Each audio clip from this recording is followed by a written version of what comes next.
Future సిటీలో land కొనాలని ఆలోచిస్తున్నారా? అయితే వెంటనే మాకు కాల్ చేసి పూర్తి వివరాలు తెలుసుకోండి. నమస్తే రమగారు. నమస్తే జయ. రమగారు, రాక్షసుల్లో కూడా మహాశివుని భక్తులు అసలు కోకొల్లలు కదండి, పరమ భక్తులు ఉన్నారు. అలాంటి వారిది ఏదైనా ఒక కథ చెప్తారండి? ప్రఖ్యాతమైన భక్తులు రావణాసురుడు, అంతే కదా, గజాసురుడు, తర్వాత భస్మాసురుడు, ఎంతమందో. బాణాసురుడి కథ చెప్పుకోవచ్చు. బాణాసురుడు, బాణుడు. ఈ బాణుడు ఎవరంటే బలిచక్రవర్తి కుమారుడు. బలి ఎవరు? ప్రహ్లాదుని మనవడు. ప్రహ్లాదుడు ఎవరు? హిరణ్యకశిపుడి కుమారుడు. రాక్షసుడైన హిరణ్యకశిపుడికి అది కూడా పుట్టుకతోటే విష్ణుద్వేషంతో పుట్టాడు వాళ్ళు. హిరణ్యాక్ష హిరణ్యకశిపులు ఇద్దరు విష్ణు ద్వారపాలకులైనటువంటి వైకుంఠ ద్వారపాలకులైన జయ విజయుల యొక్క అవతారాలు. వాళ్ళ యొక్క శాపం వల్ల జన్మించిన వాళ్ళు. వాళ్ళిద్దరూ ఇక్కడ జన్మించారు. సనక సనందనాథులతో శాపం పొంది 3 జన్మలు విష్ణుద్వేషులుగా జన్మించి మళ్ళీ వైకుంఠం చేరుకోవటం. స్వామి సేవకి ఎక్కువ కాలం దూరంగా ఉండలేము, 3 జన్మలతో ముగించుకుంటామంటే ఈ అవకాశాన్ని తీసుకున్నారు. మొట్టమొదట హిరణ్యాక్ష హిరణ్యకశిపులుగా పుట్టారు. హిరణ్యాక్షుడు భూమిని చేస్తే, అంటే భూమిని పాతాళంలోకి సముద్రంలోకి తొక్కేస్తే, భూమిని రక్షించడానికి ఆదివరాహ స్వరూపంలో విష్ణువు స్వయంగా వచ్చి హిరణ్యాక్షుడిని సంహరించారు. ఇంకా హరిద్వేషాన్ని పెంచుకున్న హిరణ్యకశిపుడు విపరీత వరాలతోటి విష్ణుద్వేషంతో ఉన్నాడు. ఆయన కుమారుడు ప్రహ్లాదుడు. భగవంతుడు ఈ జయ విజయంలో ఒకడైనటువంటి హిరణ్యకశిపుని యొక్క కడుపున పరమభాగవతోత్తముడైన ప్రహ్లాదుడిని పుట్టించాడు. అవును. అతని కోరిక మేరకి ఈ హిరణ్యకశిపుడు ఎలాంటి వరాలు, అమోఘ వరాలు అడిగాడు కదా. ఇంట్లో కాదు, బయట కాదు, మనిషి కాదు, జంతువు కాదు అని అతను అడిగిన విపరీత వరాలకి సరైన స్వరూపంలో నరసింహావతారంలో సగం మానవ శరీరం, సగం సింహపు శరీరంతో సంహరించాడు. అతని కుమారుడు ప్రహ్లాదుడు. ప్రహ్లాదుని కుమారుడు విరోచనుడు. అతని కుమారుడు బలి. బలి వైష్ణవ ద్వేషి కాదు, విష్ణుద్వేషి కాదు. కానీ దేవతల పట్ల ద్వేషం అసురులకి సహజంగా ఉండేది. రాక్షసులకి జాతి వైరం ఉంది వాళ్ళకి. దాయాది వైరంతో వైరం అనడానికి కూడా వీల్లేదు. ఆయన దారిని ఆయన దానాలు చేసుకున్నాడు, ధర్మాలు చేసుకున్నాడు, యజ్ఞాలు చేశాడు. యజ్ఞాలు పెరిగిన కొందికి ఆయనకి దేవేంద్ర పదవి వస్తుంది. యుద్ధాలు చేశాడు కొంత. బలి ప్రత్యేకమైన తత్వం కలిగిన వాడు. సరే, బలిని అణచడానికి, అతన్ని ఆపడానికి, అతను చేసే యజ్ఞాలకి అడ్డం పడ్డానికి భగవంతుడు మళ్ళీ వామనావతారం ఎత్తి బలిని కూడా ఏం చేశాడు? సంహరించల, నేలకి తొక్కాడు. ఒక్క అడుగుతో కిందకి పంపించాడు. అప్పుడు బలికి మాట ఇచ్చాడు, నీ కుటుంబంలో ఎవరిని సంహరించనని. బలికి ప్రహ్లాదుడికి కూడా తన మనవణ్ణి రక్షించమని ప్రహ్లాదుడు వేడుకున్నాడు స్వామిని. అప్పుడు భగవంతుడిని ప్రహ్లాదుడు వేడుకున్నాడు. ప్రహ్లాదుడు అంటే పరమప్రీతి ఆయనకి. అందుకని బలిని సంహరించల. వాళ్ళకి ఇచ్చిన మాటతో ఆ కుటుంబంలో ఎవరిని సంహరించే పని ఆయన చేయలే. ఇప్పుడు తర్వాత ఎప్పుడు జరగల. ఈ బలి చక్రవర్తి యొక్క కుమారుడు బాణాసురుడు. ఇతనికి వైష్ణవ ద్వేషం ఉంది. తన తండ్రిని పాతాళానికి తొక్కేశాడన్న కోపంతో వైష్ణవ ద్వేషిగా ఉండి పెద్ద ప్రయత్నం ఏం చేయలే. కానీ శివభక్తుడుగా ఉన్నాడు. అతను ఎంత తపస్సు చేశాడో ఆయన. శివారాధనతోటి 1000 చేతులు సంపాదించుకున్నాడు బలి. అది బాణుడు. బాణాసురుడు 1000 చేతులతోటి ఉంటాడు. అంటే అంత పరమ భక్తుడండి శివుడికి. అంత భక్తుడు. 1000 కొద్ది హస్తాలు, అంటే అవన్నీ మోసుకుని తిరగదు. ఈ హస్తాలు ఖండిస్తే మళ్ళీ పుడతాయి. అట్లా 1000 సార్లు రాగలిగే బాహువులతోటి ఆయన చరితార్థుడయ్యాడనమాట.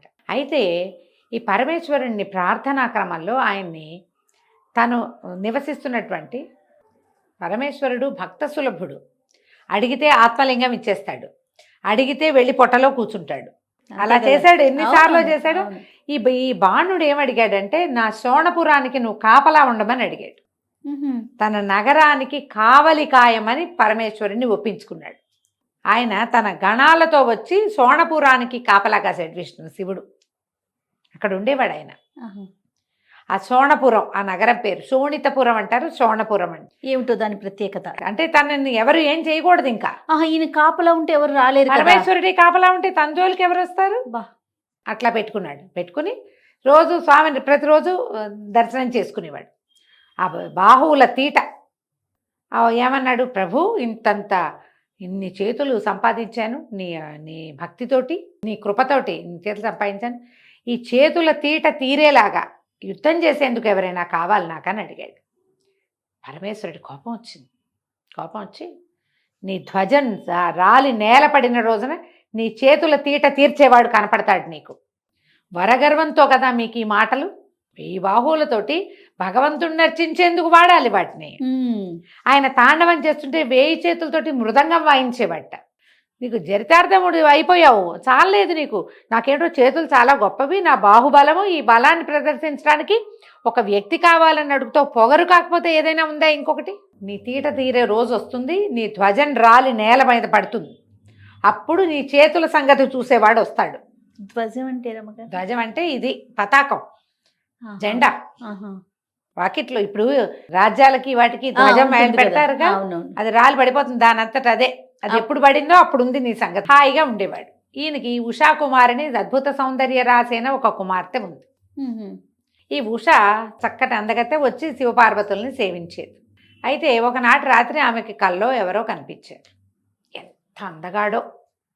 ఆయన తను కలిసి విహరించినట్టు కలొచ్చి ఈ ఉష ఏం చేసింది, తన చెలికెత్తైన చిత్రలేఖకి చెప్పింది. ఎంత సౌందర్య రాశిగా ఉన్నాడంటే ఆయన, ఎంతో బాగున్నాడు, నేను అతనితోటి కలిసి ఉన్నాను, అతను కావాలి నాకు. ఎట్లా అంటే ఈ చిత్రలేఖ ఏం చేసింది, మొత్తం భూమండలంలో ఉన్న అందగాళ్ళందరి చిత్రపటాలు గీసి, కృష్ణుడి పటం చూడగానే ఇలాగే ఉన్నాడు కానీ ఈయన కాదండి. రాయిగా రాయిగా కృష్ణుడి మనవడైన అనిరుద్ధుని పటాన్ని చూసి ఇతనే నా కల్లో కనిపించిందని చెప్పింది. చిత్రలేఖ అంది, ఇతనే అయితే మనకు బాధే ఉంది, వెళ్ళి చల్లగా తీసుకొచ్చేస్తా.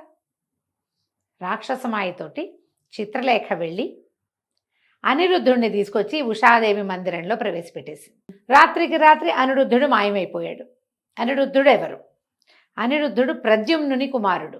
ప్రద్యుమ్నుడు రుక్మిణీదేవి యొక్క కుమారుడు, శ్రీకృష్ణ పరమాత్మ యొక్క కుమారుడు. ప్రద్యుమ్నుని కొడుకు అనిరుద్ధుడు, కృష్ణుడికి మనవడు.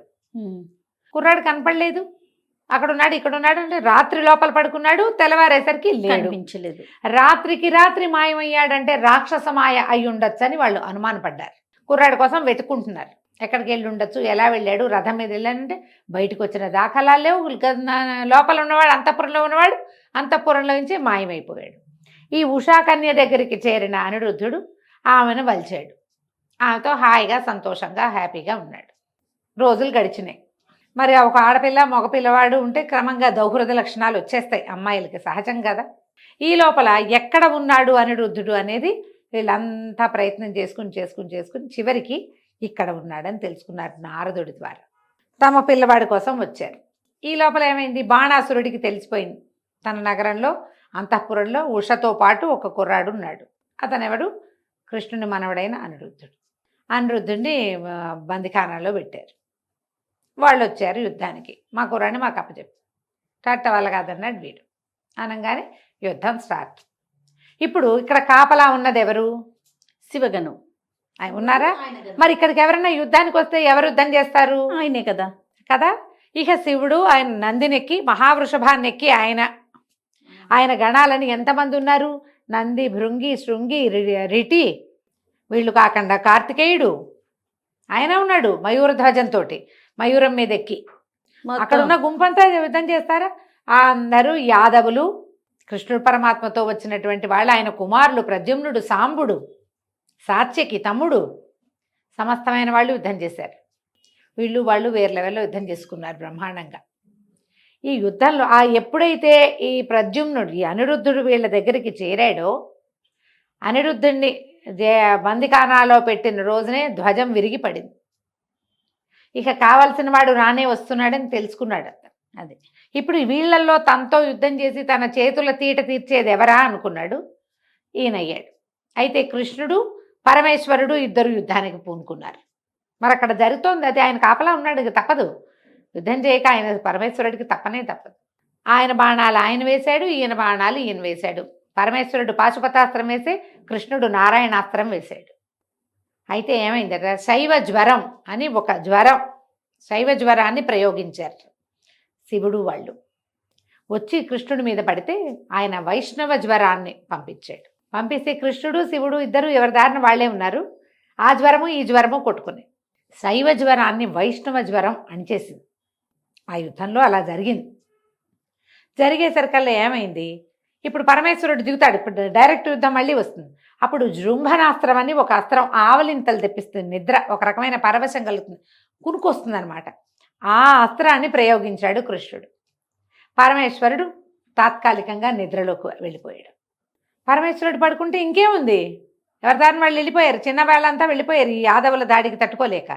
పైగా అసలు ఆయన కూర్చున్నాడు, ఆయన కొనుక్కునికి పెద్దగా నిద్రగా పడుకుని ఇదైపోలే, కళ్ళు మూతలు పడ్డాయి. అంతే బాణుడు దిగాడు కృష్ణుడికి మీదకి. దిగితే ఆయన ఎందుకు ఊరుకుంటాడు, చక్రాయుధంతో చేతులని తరిగి అవతల బారేశాడు. ఆ 2 చేతులు మిగిలినాయి. 998 చేతులు తరిగేశాడు. అప్పుడు పరమేశ్వరుడికి మెలకు వచ్చింది. తన రక్షణలో ఉన్న బాణుణ్ణి కాపాడడం తన కర్తవ్యంగా భావించి ఆయన కృష్ణుడిని ఆపాడు. కృష్ణ పరమాత్మని ఆపి, నీ భక్తుడైన ప్రహ్లాదుని మనవడు, బలిచక్రవర్తి యొక్క కుమారుడు, వీడు అవజ్ఞగా ప్రవర్తించిన మాట నిజమే, నీకు మీ మనవడిని నువ్వు తీసుకెళ్ళచ్చు, పౌత్రుడిని నువ్వు తీసుకెళ్ళచ్చు, పౌత్రుడికి కన్యారత్నాన్ని కూడా ఇతను ఇస్తాడు, వదిలిపెట్టేయమంటే సంహరించకుండా వదిలిపెట్టాడు. పైగా బలికి ప్రహ్లాదుడికి మాటిచ్చాడు, మీ వంశంలో వాళ్ళు ఎవరిని నేను చంపను, ఇతన్ని చంపే ఉద్దేశం లేదు నాకు, ఈ చేతులున్నాయన్న గర్వంతో కదా ఇంత ప్రయత్నం.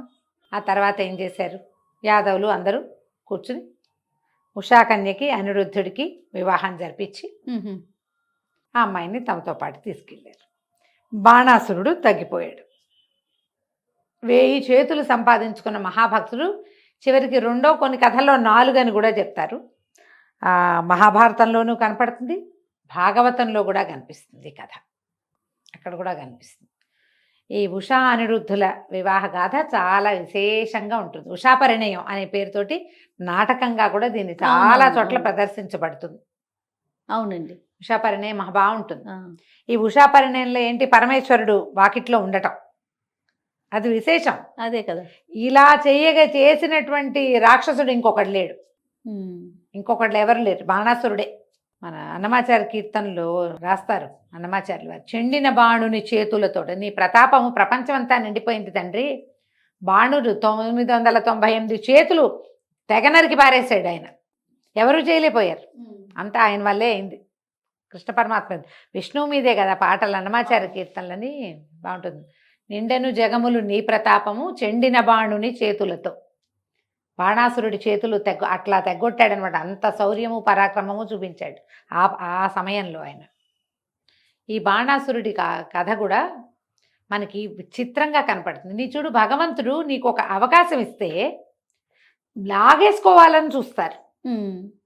ఆయన నీకు 1000 చేతులు ఇచ్చాడు, 1000 చేతులతో నువ్వు మృదంగం వాయించి ఆయన నాట్యం చేస్తుంటే నువ్వు పరవశించిపోయి 1000 చేతులతోటి నమస్కారం చేసుకునే అవకాశం ఉంటే వీటికి ఇవి బాహువుల తీట తీరాలి, యుద్ధం చేసేందుకు, లేకపోతే నువ్వేరా మోక్షం వైపు ఆలోచించారు చూడండి, ఆలోచించారు. అవకాశం దొరికితే మనం వేలు చూపిస్తే మండ మింగేద్దాం అనుకుంటారు.